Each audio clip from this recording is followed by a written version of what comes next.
भैया हम अवधेश प्रेम यादव समस्त भोजपुरिया समाज के कोटि कोटि प्रणाम करतनी और साथ साथ एक गीत के माध्यम से बतावल चाहतनी कि बबुआ आयांश जे कि 10 महीना की उम्र में बहुत ही गंभीर बीमारी से जंग लड़ता रे।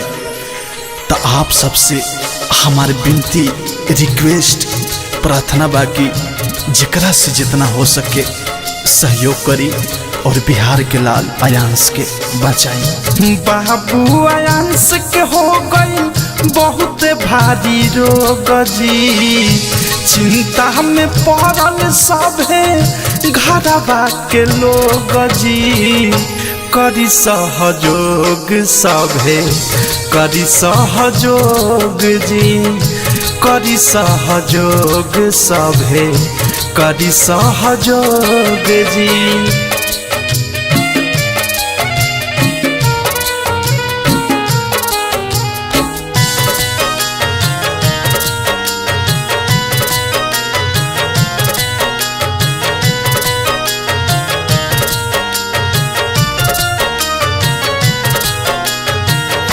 जरा सोच बीतत होई का बाप महतारी पर, जनता लोग मर जाई बेटा कुछ दिन में दुआरी पर।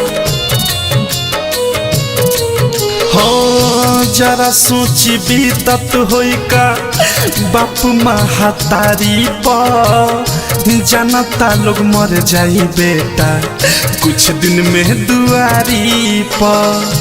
सब लोग आगे आई जितना के जे जोग जी, लड़ता आयांश जंग कैसन संजोग जी, करी सहयोग सभे करी सहयोग जी, करी सहयोग सभे करी सहयोग जी।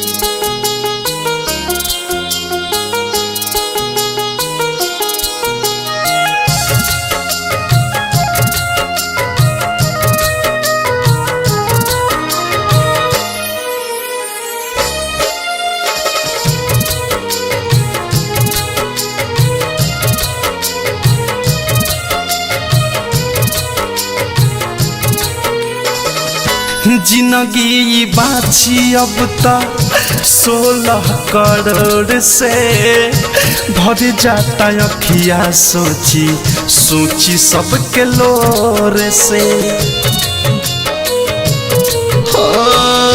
जिंदगी बाछी अब तक 16 करोड़ से भर जाता अखिया सोची सोची सबके लोर से। देखल न जाता परिवार के वियोग जी, राइटर राकेश अवधेश मन में चिंता सोग जी, करी सहयोग सभे करी सहयोग जी, करी सहयोग सभे करी सहयोग जी।